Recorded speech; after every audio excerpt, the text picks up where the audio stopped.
Hello दोस्तों, welcome to Hindi code class. आज हम कंप्लीट करेंगे category repository and category service layer. इधर करिए right click, new and interface. इधर डालेंगे कैटेगरी रेपोजिटरी, इसे करिए फिनिश।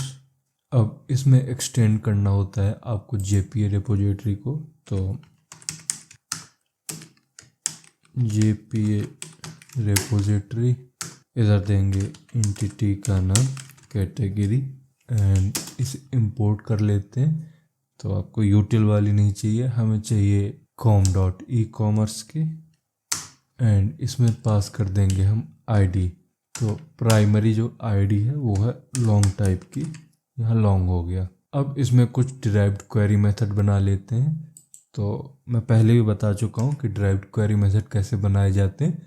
तो यहाँ लिखिए लिस्ट, ये जो लिस्ट होगी इसमें होगा कैटेगरी टाइप का डेटा, एंड जो मेथड होगा वो पेरेंट आईडी के थ्रू कैटेगरी को सर्च करने के लिए होगा। तो यहाँ पे लिखिए फाइंड बाय पेरेंट आईडी, इसको चाहिए होगा एक आईडी, तो लॉन्ग पेरेंट आईडी।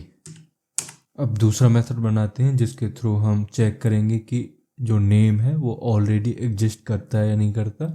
तो यहाँ पे Boolean exist by name, and इसमें पास कर देंगे स्ट्रिंग नेम। बस ये दो ही मेथड काफ़ी हैं, इनसे हमारा काम चल जाएगा।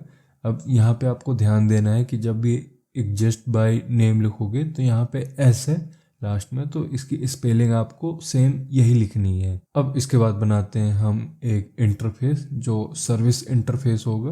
तो सर्विस में करिए right click, new and interface.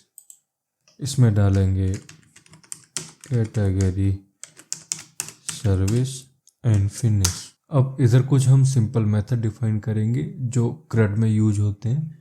तो सबसे पहले क्रिएट कैटेगरी के लिए इधर कैटेगरी DTO, इसको करते हैं इंपोर्ट। इसका नाम दीजिए क्रिएट कैटेगरी, एंड इसको ज़रूरत पड़ेगी कैटेगरी DTO, इसका नाम दीजिए DTO की।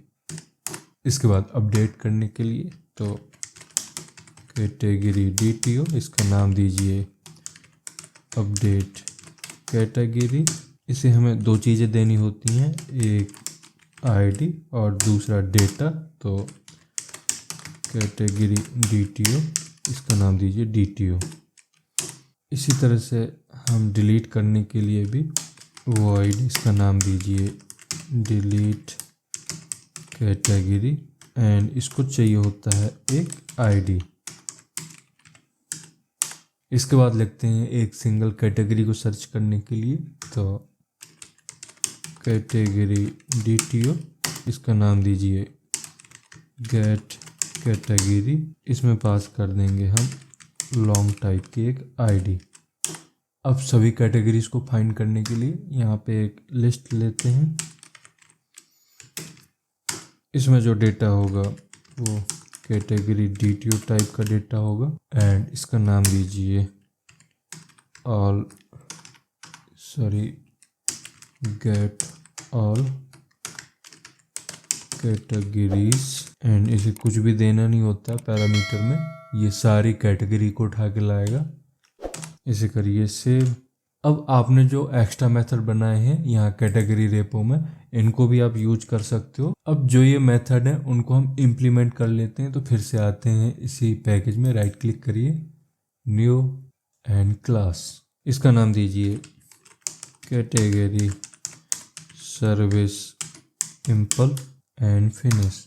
अब इसमें इम्प्लीमेंट करेंगे अपनी सर्विस को। तो इम्प्लीमेंट्स कैटेगरी सर्विस। अब इसमें जो भी अनइम्प्लीमेंटेड मेथड है उनको यहाँ पे ओवरराइड करते हैं। ये सारे हमने ले लिए, अब इनका हमें इम्प्लीमेंट देना है, बट यहाँ पे आपको पहले कुछ एनोटेशन लगाना है। सबसे पहले हम एनोटेशन लगाते हैं सर्विस। इसके बाद आपको देना है रिक्वायर्ड आर कंस्ट्रक्टर।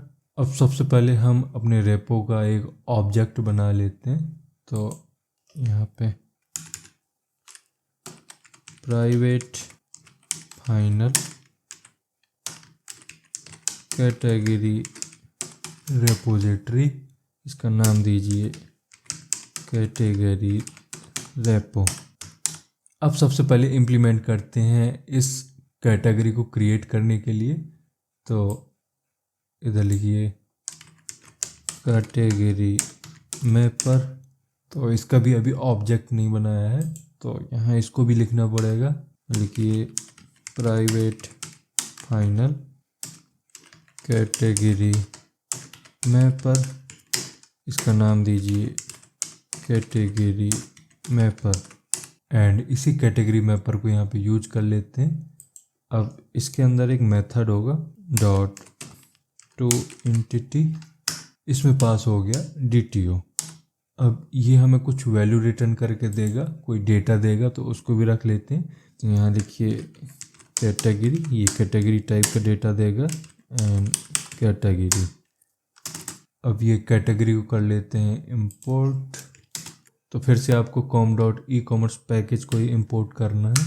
इसके बाद लगाएंगे हम रिटर्न स्टेटमेंट, एंड इसमें जब हम कन्वर्ट करेंगे उसी टाइम पे ही हम सेव मेथड को कॉल कर देंगे। तो पहले हम कन्वर्ट करते हैं एंटिटी टू DTO। तो category mapper dot to DTO, इसमें आपको कैटेगरी पास नहीं करना है, इसमें पास करना है जो हम डेटा सेव करेंगे। तो इधर लिखिए कैटेगरी रेपो डॉट सेव, इसमें पास कर दीजिए कैटेगरी को। इसे करिए सेव। अब आते हैं इस अपडेट कैटेगरी में। तो इस लाइन को हटाइए एंड यहाँ पे सबसे पहले आपको उस ID का कैटेगरी निकालना पड़ेगा जो ID आ रही है।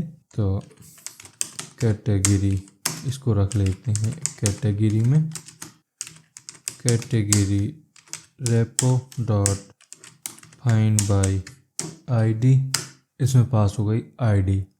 अब इसके बाद आपको यूज करना होता है डॉट और एल्स थ्रो, इसमें पास कर देंगे हम lambda, then new run time exception, इसमें मैसेज दीजिए कैटेगरी नॉट फाउंड। ठीक, ये कर्ली ब्रेसेस यहाँ से हटा दीजिए, नॉट फाउंड, एंड लास्ट में आपको सेमीकोलन लगाना है। अब ये जो कैटेगरी आई है इसमें डेटा सेट कर देंगे। तो कैटेगरी डॉट सेट नेम, इसमें दीजिए DTO डॉट गेट नेम। इसके बाद डिस्क्रिप्शन के लिए कैटेगरी डॉट सेट डिस्क्रिप्शन, इसमें दीजिए DTO dot get description. Then parent ID के लिए category dot set parent ID, इसमें दीजिए DTO dot get parent ID। अब इसी कैटेगरी को कर देते हैं सेव। तो हम रिटर्न में सीधे मैपर के थ्रू कन्वर्ट करके उसी में सेव कर देंगे। तो कैटेगरी मैपर टू DTO, इसमें दीजिए category repo dot save and इसमें पास कर दीजिए कैटेगरी। इसको भी कर देते हैं सेव। अब आते हैं नीचे, यहाँ डिलीट के लिए देते हैं कोड। तो यहाँ पे हम कुछ रिटर्न तो कर नहीं रहे हैं, तो सिर्फ हमें डिलीट करना है। तो कैसे करेंगे, यहाँ पे हमें सिर्फ अपनी जो रेपोजिटरी है उसका मेथड कॉल करना है category repo dot delete by ID, एंड इसमें ID पास हो गई। इसको भी करिए सेव। अब नीचे यहाँ किसी पर्टिकुलर ID के थ्रू हमें इस ID का कैटेगरी निकालना है। तो यहाँ पे लिखिए कैटेगरी, एक काम करते हैं हम सीधा रिटर्न में ही लिख देते हैं और सिंपल कोड हो जाएगा आपका। यहाँ लिखिए category repo dot find by ID, इसमें आईडी पास हो गया। इसके बाद हम यूज कर लेंगे डॉट मैप, इधर दीजिए कैटेगरी मैपर, इसके बाद रेफरेंस ऑपरेटर का यूज करके टू DTO, देन यूज कर लेंगे और एल्स थ्रो का, इसमें पास कर दीजिए lambda, then new run time exception, इसमें मैसेज पास कर दीजिए कैटेगरी नॉट फाउंड, इसे करिए सेव। तो ये आपका और भी छोटा कोड हो गया, मैंने एक ही लाइन में सारी चीज़ें कर दी। अब हम सारी कैटेगरी को फैच करेंगे। तो ये है सारी कैटेगरी को फैच करने के लिए मेथड। इधर हम सीधा रिटर्न में ही लिखेंगे category repo dot find all, इसमें स्ट्रीम का यूज कर लेंगे डॉट स्ट्रीम डॉट मैप, इसमें देंगे हम कैटेगरी मैपर, इसके बाद ऑपरेटर का यूज करिए टू DTO। अब ये जो मेथड है ये लिस्ट टाइप का डेटा ले रहा है रिटर्न में, तो यहाँ पे भी हमें रिटर्न में लिस्ट टाइप का ही डेटा भेजना पड़ेगा।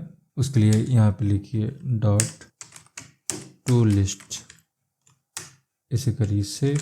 तो अब ये हमारी कैटेगरी सर्विस लेयर भी कंप्लीट हो गई। एंड इस लेक्चर में अभी इतना ही रहने देते हैं। अब अगर इस लेक्चर के थ्रू आपको चीज़ें समझ में आई हैं तो इसको लाइक करिए। अगर आप नए हो चैनल में तो चैनल को सब्सक्राइब भी करिए। एंड अब हम मिलेंगे नेक्स्ट लेक्चर में। Thank you.